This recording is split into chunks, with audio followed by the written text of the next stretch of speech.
Making droids is tricky business. Blood pours freely here in Juarez.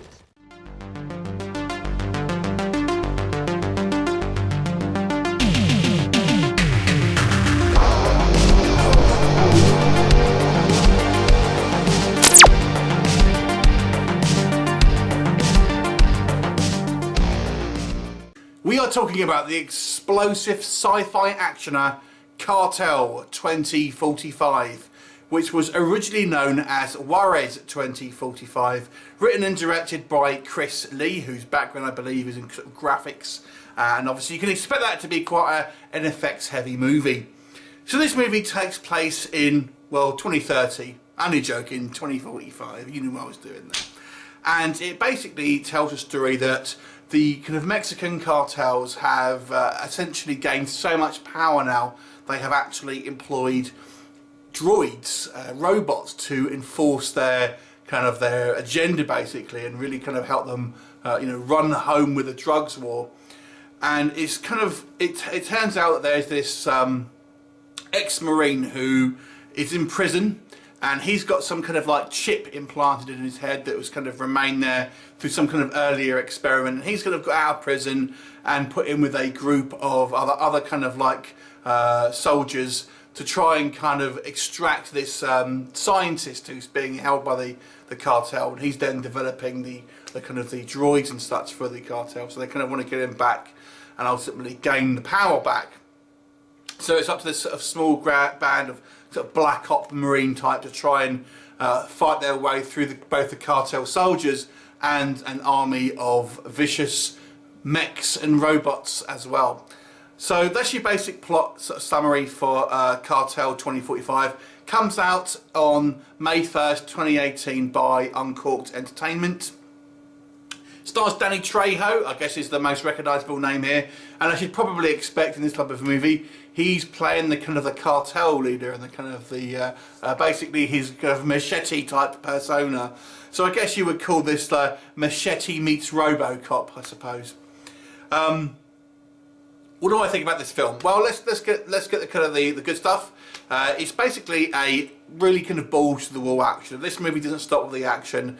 There's set piece after set piece, and each of them is kind of a little bit more varied. We might have different style mechs. It might be against humans. So there is a variety in regards to the kind of obviously the different sort of styles of combat, hand-to-hand gun battles, all sorts. So this film won't keep you bored. It's an explosive movie with lots of kind of action, and obviously loads of kind of like special effects, and it's kind of like and this weird kind of like sun-bleached sort of desert that you'll sort of see.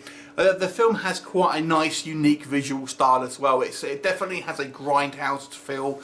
It has this kind of like all the kind of like the it's got like a film effect on it, sort of thing. So you have like little imperfections within the film and kind of like that sort of thing to make it look like it's kind of that that sort of grindhouse feel, and have slightly an overexposed feel, and very much, like I've said, like a sort of sun-bleached kind of aesthetic to it. So it really does have quite a unique flavour, and obviously definitely has a particular visual style, obviously from director Chris Lee, who obviously clearly does have a keen eye for visuals basically.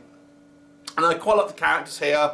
My favourite character isn't actually a human at all. It's actually an AI called Aaran, which is this kind of initially our main kind of protagonist, if you like. He's kind of a little bit anti sort of AI and stuff, but he ends up kind of having this quite buddy relationship with this kind of the AI.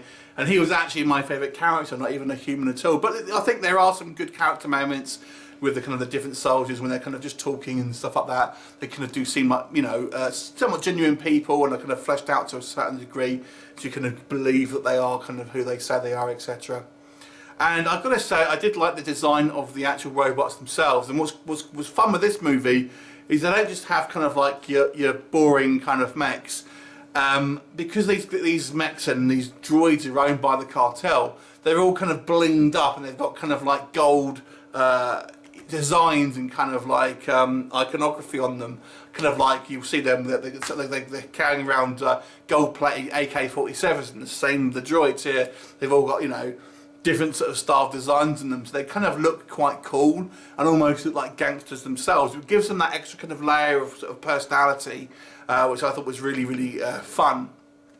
Negatives here, even though I feel the design of the droids were very good, the animation of them isn't. When they are moving and stuff, they look really cheaply animated. And if you've ever seen the old science fiction movie Star Crash, which was a Star Wars clone, there's a couple of robot scenes in that towards the end, and it reminds me of them. That was stop motion back then, but it kind of reminds me of what these look like, basically. Very unconvincing animation, and obviously, again, when they're kind of moving, despite I like the way they're designed to be good, they do really stand out as CGI.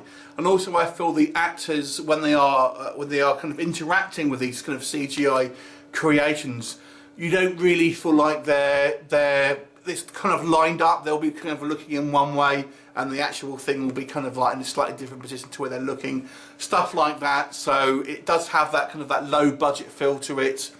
And when it's all said and done, I feel the plot here is somewhat forgettable. It's more or less the kind of they standard shoot 'em up. Although this movie does try to have a few kind of twists and turns, I don't feel the plot was really just an excuse to kind of get to one action set piece to the end to the next, which was enjoyable. Don't get me wrong, I like the action set pieces, but nonetheless, I just felt everyone was kind of like plot was kind of like stepped over a little bit.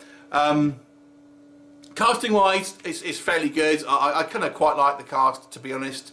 There are some lines of dialogue from some of the characters that do seem a little bit silly, and I've got to say some of the writing as well seems very cliched in regards to how characters would act. So for example, we have Danny Trejo playing this kind of cartel boss, and he just seems to kill everyone that he comes across with, including his own men. And I just think, you know, I appreciate they want to put across he's like a dangerous character, but if he's continuously killing off his own men and his own business, you know, associates, no one is going to work for him. No one is going to do business for him. I mean, it comes to a point where people are just going to go, no, you know. So I think they maybe overdid it. I know that does happen, but you know, it just seems when he's frustrated, he'll just kill someone. And I just think, man, you have no life expectancy if you were to kind of work for this guy. And yeah, just seemed a little bit over the top. So there's a little bit of kind of cliche writing here and there.